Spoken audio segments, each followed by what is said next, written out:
खर्च हो रहा है इलेक्शन में, इतना खर्च होने के बाद तो गरीब का बेटा तो आगे बढ़ ही नहीं सकता है। और हमने बहुत सारे रिफॉर्म की बात की। कल मुझे पहली बार तकलीफ है कि जब मैंने बाबा साहब अम्बेडकर का नाम लिया तो मुझे पार्लियामेंट में बोलने से रोक दिया।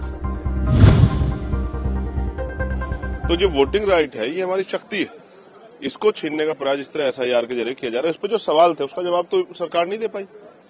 तो मैं तो ये समझता हूं कि सरकार दलितों, पिछड़ों, आदिवासियों और मुसलमानों के वोटिंग राइट को जो सामने से नहीं छीन पा रही थी, कि जेम्स फोर्ड सुधार समिति के बाद 1935 तक जितनी डिबेट्स हुई हैं, चाहे वो गोलमेज कॉन्फ्रेंस की हो, डॉक्टर बाबा साहब अम्बेडकर अकेले व्यक्ति थे। उस समय 15% लोगों को वोटिंग राइट था, और वो भी देखिए, प्राइम मिनिस्टर उनके बयान की तारीफ नहीं करेंगे तो मेरे बयान की तारीफ थोड़ा ही करेंगे। भाई, अपनी पार्टी के लीडर की बयान की तारीफ कौन नहीं करेगा। और जब वो बयान जिस तरह के आक्रोश में तमाम सवालों को ढकने के लिए था, वो भी हम लोगों ने देखा। किस तरह जब सवाल खड़े हुए, जितना पैसा खर्च हो रहा है इलेक्शन में, इतना खर्च होने के बाद तो गरीब का बेटा तो आगे बढ़ ही नहीं सकता है। और हमने बहुत सारे रिफॉर्म की बात की। कल मुझे पहली बार तकलीफ है कि जब मैंने बाबा साहब अम्बेडकर का नाम लिया तो मुझे पार्लियामेंट में बोलने से रोक दिया।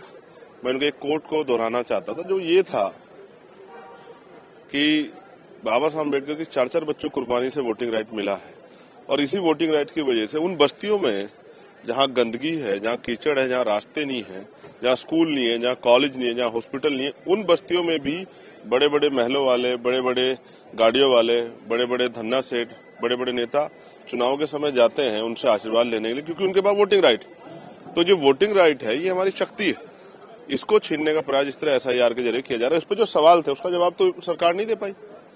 तो मैं तो ये समझता हूं कि सरकार दलितों, पिछड़ों, आदिवासियों और मुसलमानों के वोटिंग राइट को जो सामने से नहीं छीन पा रही थी, अब वो SIR के जरिए छीनना चाहती है। इसको हम लोग किसी कीमत पर बर्दाश्त नहीं करेंगे। इसके खिलाफ चाहे सड़कों पर उतर के आंदोलन करना पड़े, या हमने भी कहा SIR अगर कराना है तो पर्याप्त समय तो हो। पहले SIR हुआ है, 6-6 महीने का समय होता। आप जितनी तेजी क्यों कर रहे हैं? कुछ छिपाना चाहते हैं क्या? जिस तरह से लगातार फर्जी वोट बढ़े हैं और कमजोर वर्गों के वोट काटे गए, ये चिंता सब का मन में चिंता है कमजोर वर्गों के कि उनका वोटिंग राइट बचेगा नहीं बचेगा। और मैं तो बहुत जिम्मेदारी से कह रहा हूं कि जेम्स फोर्ड सुधार समिति के बाद 1935 तक जितनी डिबेट्स हुई हैं, चाहे वो गोलमेज कॉन्फ्रेंस की हो, डॉक्टर बाबा साहब अम्बेडकर अकेले व्यक्ति थे।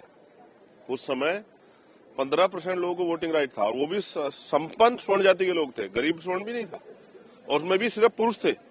तो बाबा साहब अकेले ऐसे व्यक्ति हैं जिन्होंने महिलाओं को और कमजोर वर्गों को वोटिंग राइट मिले, बालिग लोगों को, इसके लिए बहिष्कार हितकारिणी सभा से मेमोरेंडम दिया, और लगातार गोलमेज कॉन्फ्रेंस में भी, कॉन्स्टिट्यूशन असेंबली की डिबेट्स में भी बाद में लगातार वो इसको प्रोटेक्शन करते रहे। भारत अकेला ऐसा देश है जहां संविधान के लागू होने के बाद महिलाओं को वोटिंग राइट मिला है। जर्मनी, अमेरिका भी, ब्रिटेन भी ऐसा अपने यहाँ नहीं कर पाया। किसको 20 साल बाद दिया, किसने 30 साल बाद दिया।